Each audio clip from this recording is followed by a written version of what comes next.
Y hoy quiero hablar de la traición, porque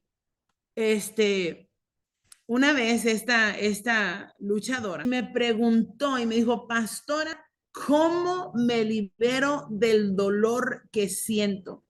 Me duele todo el cuerpo, me duele la espalda, me duele la cabeza, me duele el alma. ¿Cómo me quito el dolor? Tengo tantas ganas, decía, de golpear a alguien. Tengo tantas ganas de desquitarme y quiero venganza. ¿Cuántos de ustedes han sentido eso? Esto no es fácil. Esto no es fácil. Si vamos a hablar de esto, vamos a hablar que esto no es fácil. ¿Cuántos de ustedes han sentido rabia, ira, cólera, venganza, ganas de golpear a alguien, ganas de agarrarlos del cabello y darles una arrastrada, ganas de golpear, de cachetear, porque el dolor es impresionante? Entonces, si nosotros no manejamos esa emoción, nos podemos enfermar. ¿Ok? Nos podemos enfermar. El pastor Alfonso y yo lloramos con esa luchadora, ya que su dolor se pudo sentir a través de la línea telefónica. Y precisamente dije yo, gosh, tenemos que hablar de estas emociones y cómo es que Jesús manejó esas emociones para de esa manera enseñarle a los luchadores cómo manejar sus emociones y tener la victoria. Quiero hablar de la traición. Jesús soportó no solo el insoportable tormento físico de su muerte, sino también el dolor de la traición, las falsas acusaciones. ¿Cuántos de ustedes han sido traicionados? Han tenido falsas acusaciones y también la soledad. Jesús vivió la soledad cerca del final de su vida aquí en la tierra. Él sintió esa soledad. Entonces, ¿cómo es que Jesús podía seguir percibiendo la voz de Dios, percibiendo a Dios, quién era su padre, quién es su padre, mientras él vivía en un ambiente tan tóxico? Estamos en esos tiempos. Entonces, vamos a considerar cómo Jesús manejó la traición. Pero vamos a hablar de este tema tan importante, porque yo no sé si alguna vez te han apuñalado por la espalda. La persona en la cual más confiaste te traicionó. Todo el mundo tiene una historia dolorosa. Como por ejemplo, mira, mi primer desamor por la traición a mí me golpeó cuando yo tenía como 9 o 10 añitos, que yo recuerde, porque una cosa es el abuso y otra cosa es este golpe de la traición entre personas como amistades. Mi primer desamor fue de la edad de 9 a 10 años, estaba en quinto grado y mis mejores amigas se negaron a jugar conmigo. Eligieron a otras personas para jugar. Y yo recuerdo haber estado tan devastada. Incluso esto lo trabajé en sanidad y hice un dibujo, que yo me senté sola durante el receso, en la grama, en el zacate, en el pasto. porque era lo que a mí me calmaba. Sin darme cuenta, el dolor era tan impresionante que no me fijé a qué horas el resto de la clase en recess, en el recreo, ya se había alineado y habían entrado a la clase. Y yo sentada ahí. La Biblia a nosotros nos asegura que Jesús entiende y Él comprende todas las cargas que nosotros llevamos porque Él las vivió. Él soportó el dolor de la traición. Y Él era un ser humano. Yo creo que Él se tenía que ir lejos para poder orar porque me imagino que Él también sentía ganas de golpear algo. Él soportó el mismo dolor que estamos soportando nosotros. Y porque Él nos ama, nos anima a acudir a Él, a buscarlo a Él, para que Él nos dé esta ayuda. El libro de Hebreos capítulo 4, versículo 15 nos dice, porque no tenemos un sumo sacerdote que no pueda compadecerse de nuestras debilidades, sino que tenemos un sumo sacerdote que fue tentado en todo, según nuestra semejanza, pero sin pecado. Acerquémonos pues, dice el versículo 16, confiadamente al trono de la gracia para alcanzar misericordia y para hallar gracia para el oportuno socorro. Una de las maneras de sacar el dolor de la traición es acercándonos a Jesús, es expresar lo que estamos sintiendo a Jesús, porque Él nos comprende casi desde el momento en que Jesús comenzó su ministerio público a la edad de 30 años, aquellos que deberían haberlo recibido, ¿verdad? Con amor, lo recibieron con una conspiración para poder matarlo. Los envidiosos líderes religiosos judíos conspiraron repetidamente contra él y empezaron a culminar, pusieron todos sus esfuerzos para poder atraparlo, ¿verdad? Y empezaron a convencer, a conspirar con Judas para poder traicionar a Jesús. Y como uno de los 12 discípulos de Jesús, Judas viajaba en el círculo íntimo, en el íntimo círculo de amistad y ministerial de Jesús.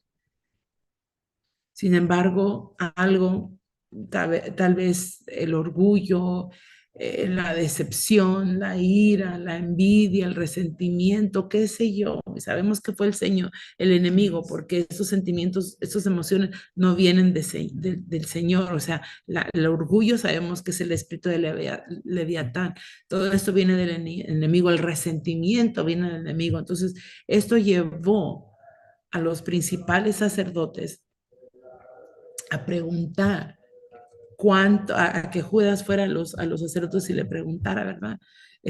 ¿Cuánto le pagarían por traicionar al maestro, por traicionar al Señor?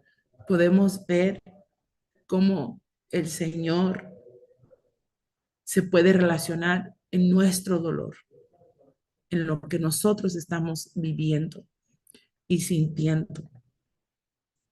Entonces, Jesús estaba consciente de la malvada conspiración en su contra, pero no hizo nada para detener a Judas. Eso ha de haber sido difícil. Cada momento el Espíritu Santo le reveló a él, Judas te va a traicionar, y él tenía que manejar esas emociones, manejarlo, porque aunque tú sepas muy, muy dentro de tu corazón que te van a traicionar, cuando te traicionan es muy doloroso. Y Jesús no hizo nada para detener a Judas.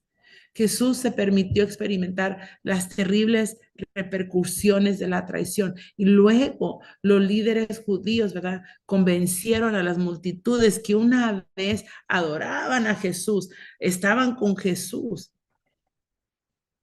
para que ellos mismos se volvieran contra Jesús. Ahí está otra intensa traición. Y de esa manera exigieran ellos la crucifixión de nuestro Señor Jesucristo. Y la gente que Jesús vino a salvar se burló de él, lo escupió, mintieron sobre él. Entonces, yo no sé ustedes, pero yo nunca he experimentado ese nivel de traición. Sí he sido traicionado, pero ese nivel de traición que vivió Jesús, yo no lo he experimentado. Y sorprendentemente, Jesús soportó esa traición sin caer en un solo pecado. Ningún pensamiento, ninguna palabra o acción que no agrada a Dios escapó del corazón que era plenamente humano a lo largo de su prueba. Entonces hoy quiero hablar de 4 maneras que Jesús manejó la traición, porque créanme que el dolor que viven ustedes lo sentimos nosotros. Es un dolor impresionante, lo entiendo, por la traición. ¿Cómo pudiste traicionarme, mentirme? Puse mi confianza, te di todo, te di mi juventud, te di mi amor, te di mi corazón, me abrí como flor y me diste en el alma, me rompiste el corazón. Me dijiste que me amabas, que siempre me ibas a amar. Hiciste un pacto con Dios, conmigo.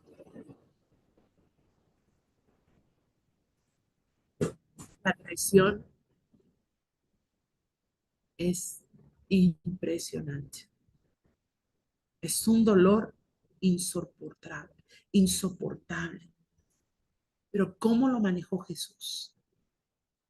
En el libro de Mateo, versículo 26, capítulo 36 nos dice, entonces llegó Jesús con ellos a un lugar que se llama Getsemaní y dijo a sus discípulos, sentaos aquí, entre tanto que yo voy y yo oro.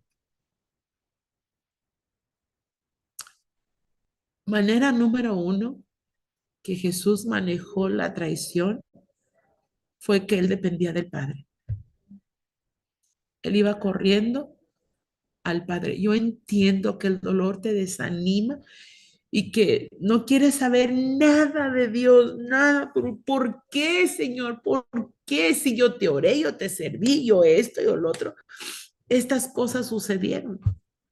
Jesús podía haber hecho la misma pregunta. ¿Por qué, Padre? Si yo te sirvo, si yo estoy aquí para ti, por ti y contigo, ¿por qué permites la traición en mi vida? En las horas previas del arresto de Jesús, su corazón estaba tan atribulado y él buscó refugio en su Padre. Él fue al huerto de Getsemaní, como solía hacer, para poder conectarse con Dios. Y vestido con piel y huesos humanos, Dios, Hijo, tenía la misma necesidad que tú y que yo. Y eso era entrar en la presencia de Dios para poder recibir sabiduría, recibir fortaleza, recibir guía. Nadie era más consciente de su necesidad de la provisión que Dios. O sea, Jesús sabía que él necesitaba esto de parte de Dios. Él estaba consciente. Yo necesito estar conectado con el Padre. ¿Cuántos de ustedes han perdido las ganas de conectarse con el Padre por el dolor que sientes. ¿Cuántos de ustedes? Dice una persona, mi hermano en carne metió a mi hijo a la cárcel con ayuda de mi padre. Me ha costado mucho perdonarlos. Ya tiene 3 años de eso. Me alejé de ellos. Para la gloria de Cristo Jesús los sacó de la cárcel. Gloria a Dios. Sigue perdonando. Sigue perdonando. 70 veces 7 en un día. Pero qué bueno que pusiste límites. Los límites son muy buenos. Los límites son necesarios. El hecho de que tú perdones no te da o no le da a la otra persona el permiso para decir que la relación va a ser igual. Mira, apenas ayer um, yo recibí otra traición y me quedé y dije yo, no entiendo. O sea, no comprendo esto porque ya perdoné 1, 2, 3, 4, 5, 6, 7, 8 a esta misma persona y sigue, no hay un genuino arrepentimiento, no hay, mira, por las cosas más simples hacen una traición y hablan de uno. Y nosotros nos toca perdonar todos los días. El Señor nos dice que no nomás 7 veces, sino que 70 veces 7. 70 veces 7. El Evangelio de Lucas registra cómo respondió Jesús, perdón, cómo respondió Dios a Jesús. Y dice la palabra, entonces se le apareció un ángel del cielo y lo fortaleció. Lucas 22:43. Dios proveyó, ¿verdad?, fielmente su presencia y provisión para poder sostener a Jesús en cada lucha humana que él llevaba. No sé si tú puedes creer que Dios tiene los recursos para satisfacer tus necesidades, porque dice en el libro de Filipenses, y yo supliré toda necesidad de acuerdo a mis riquezas en gloria en Cristo Jesús. Entonces, tenemos que hacernos la pregunta, ¿vamos a imitar cómo Jesús manejó la traición con la oración? Número 2, Jesús se enfocó en su misión. Y tú te preguntarás, ¿pero cuál es mi misión? A través de los años hemos hablado con cada uno de ustedes de que si tú estás parado en la brecha, tu misión es tolerar, tu misión es trabajar para que puedas romper la maldición generacional. Muchos de ustedes son los primogénitos que han, sinceramente, se han puesto parados en la brecha. Ese es el llamado y el propósito, la misión de ustedes, que se restaure, que se rompa las maldiciones generacionales, que se restaure la familia. Esa es la misión de muchos, de salvar, ¿verdad? Al cónyuge, que el cónyuge un día llegue a conocer al Señor. Jesús les dijo estas palabras a sus discípulos que ellos estaban así como quedándose dormiditos inmediatamente después de fortalecerse a través de la comunión con su Padre, ¿verdad? Le dijo unas palabras, ¿verdad? Jesús les estaba diciendo a sus discípulos, les estaba instando a que fueran con él, ¿verdad? A que estuvieran con él en oración, a que lo apoyaran en oración, orar por el traidor también. Pero Jesús enfrentó a Judas y a los centuriones romanos que lo arrestaban. Recuerdan que Judas llegó y lo vio cara a cara Y Jesús hizo eso con obediencia. Cuando, cuando Pedro, en sus emociones, impulsivo, atacó a uno de los oficiales, Jesús intervino y sanó la oreja que había cortado Pedro por sus emociones, ¿okay? Su fervor. Y Jesús se sometió humillándose a sus traiciones para poder cumplir el plan de salvación, ¿verdad? Conocido, ¿verdad? Él conocía el plan de salvación porque el Señor se lo había dado en el corazón. Entonces tenemos que preguntarnos, ¿podría ser que Dios tenga un plan para poder sacar algo bueno de tu lucha con la traición? ¿Puedes tú creer en esta verdad para que te ayude a aceptar tu situación actual? Con tus ojos firmemente fijados en el contorno, en en esa perla de oro que es la voluntad de Dios. No, que esto no te distraiga, que los truenos, los relámpagos de la vida te destellen, te quiten, te desenfoquen de tu llamado y tu propósito. Cuando estás en pleno dolor de la traición, no puedes ver el llamado y el propósito, y por eso nosotros decimos, ¿será que él vale la pena? No es que el ser humano valga la pena. Esa no sería la pregunta. La pregunta sería, Señor, estoy dispuesto a obedecerte, porque tú fuiste el que me llamaste.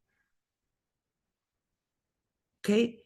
So, para muchas personas, un ser humano no va a valer la pena, pero tendrías que preguntarte, ¿tus hijos, tus nietos, tus futuras generaciones valdrán la pena?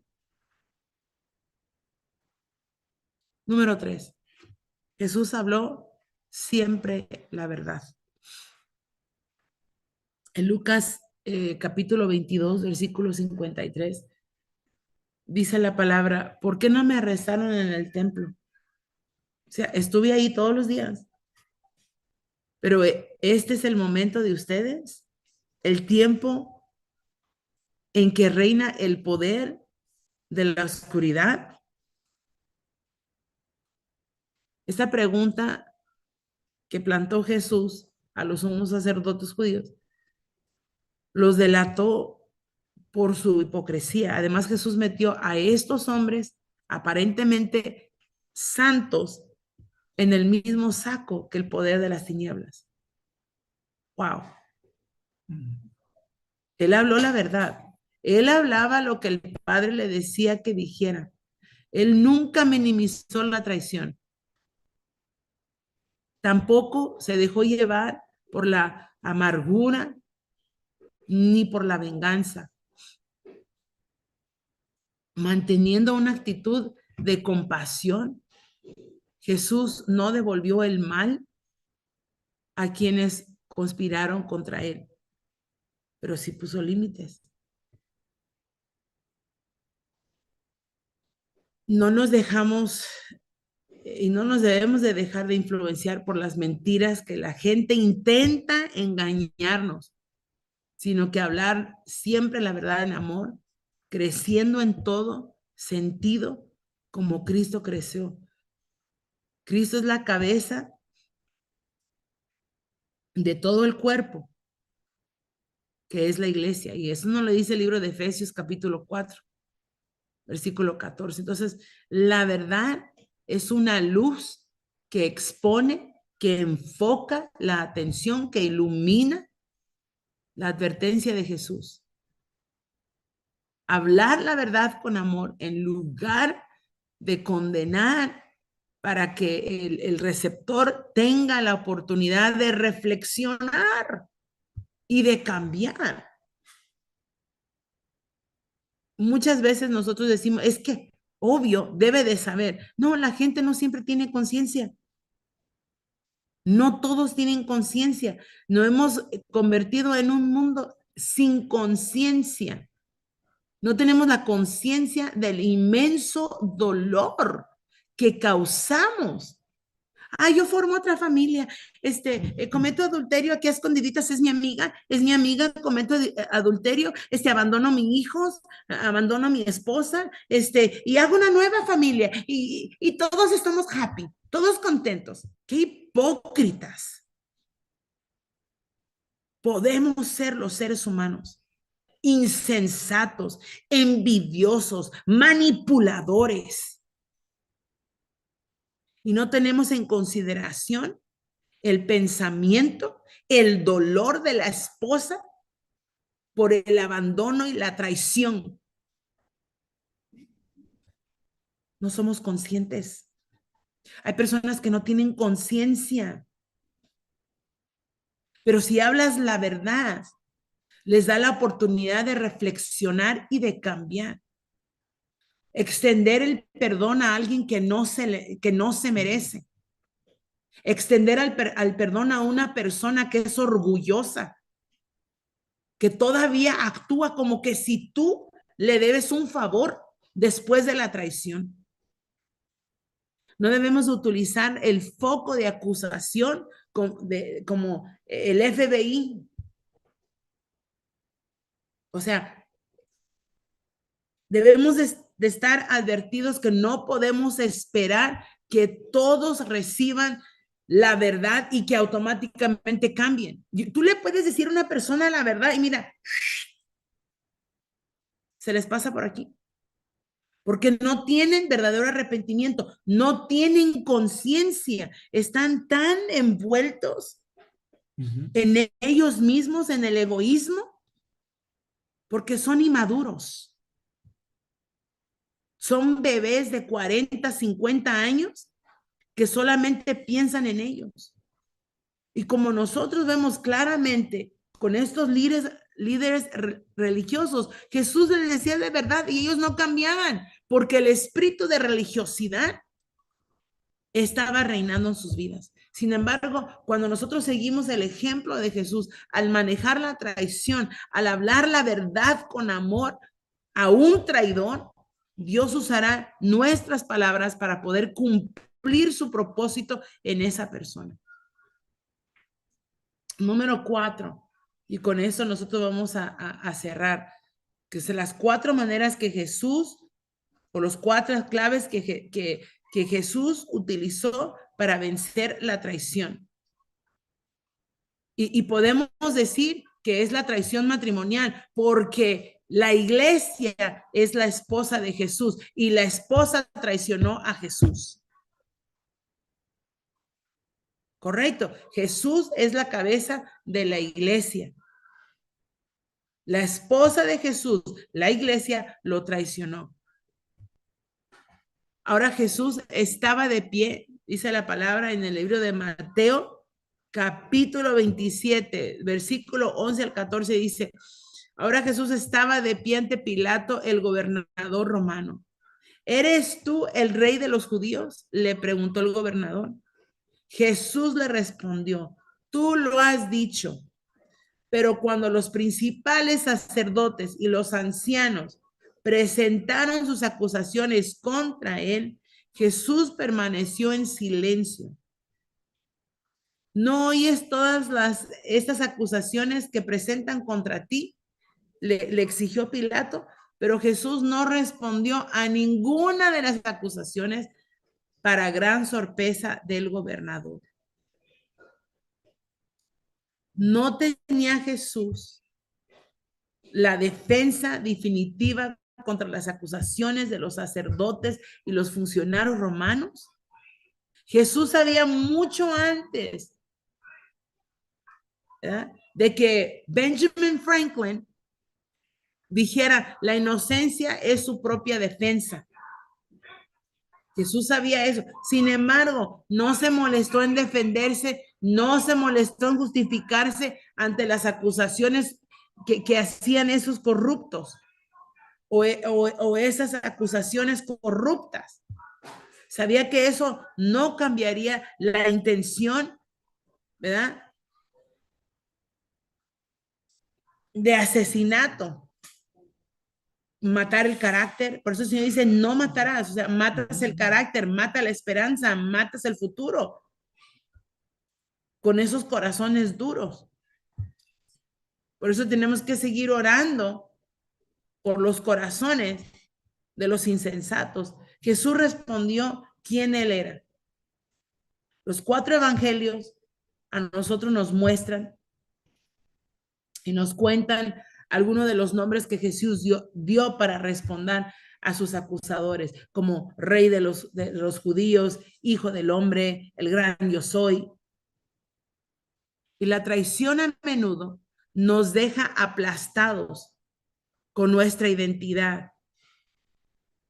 Nuestra identidad está hecha pedazos. Pensamos, por ejemplo, en la traición del divorcio. Si ya no soy una esposa, ¿quién soy? Cualquiera que sea la traición que hayas experimentado, Dios sigue diciendo, ¿quién eres? Eres la justicia de Dios en Cristo Jesús, Señor nuestro, y a veces pecas. Eres la esposa, Isaías 54, versículo 5, la esposa de Jehová de los ejércitos.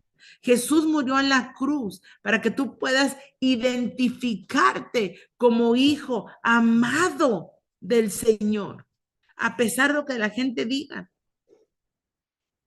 Antes te identificabas como la esposa de Alfonso y después de la traición, ¿cómo te identificas? Ya no eres la esposa de fulano, pero eres la esposa de Jehová de los ejércitos. Juan 1:12 nos dice, pero a todos los que creyeron en él y lo aceptaron, les dio el derecho de ser hijos de Dios. Somos hijos de Dios. Ninguna traición puede robar tu verdadera y eterna identidad como hijo de Dios. Debemos de recordar nuestra identidad mientras avanzamos con dificultad, entiendo, por las áreas movilizadas de la traición. Porque cuando tú traicionas a una persona, afecta muchas áreas de la vida de la persona. Entonces preguntamos, ¿dónde está Dios en medio de la traición? Yo no sé si alguna vez has dudado si Dios esté presente durante tus momentos más difíciles. Ese es el caso para muchas personas. El enemigo de Dios, Satanás, afirma que Dios te abandona. Ese es su trabajo, afirmar la mentira. Dios te abandonó. Si de veras le importaras a Dios, si fuera la voluntad de Dios, Satanás dice, simplemente no le importa a Dios lo que tú estás pasando. Y eso no podría estar más lejos que la verdad. Si nosotros vamos a los evangelios, ¿verdad? Nos dice que Dios el Padre se quedó con su Hijo Jesús durante su terrible experiencia de la traición. Y eso es precisamente debido a la crucifixión y resurrección de Cristo, que está siempre con nosotros. Cuando nosotros recibimos el sacrificio de Cristo y nos entregamos a Él, el Espíritu Santo de Dios vive y permanentemente dentro de nuestros corazones, porque también somos hijos de Dios. Así es que Dios siempre está con nosotros. Siempre está con nosotros. Siempre. Cuando yo era niña en estos eventos, yo no sabía mucho sobre las experiencias de Jesús. Y más las emociones. Estaba yo ignorante a eso de las emociones de Jesús, pero a medida que yo fui creciendo en sanidad, aprendí más. Me resultó comforting el saber que Él ya había estado ahí. Lo más difícil para mí ha sido morir a la carne. He querido yo la venganza en muchas áreas y eso ha traído muchísimo dolor físico. Entonces, para nosotros poder vencer ese dolor físico, necesitamos seguir estos 4 pasos de Jesús. Las 4 claves que Jesús siguió. 1, Jesús iba al Padre. 2, Jesús se enfocó en su misión. 3, Jesús siempre habló la verdad. Y 4, Jesús nunca olvidó su identidad. Él sabía que era hijo de Dios. Los bendecimos en el nombre de Jesús. Esta ha sido la traición y las 4 maneras que Jesús las manejó. Después cubriremos otra emoción de parte de Jesús.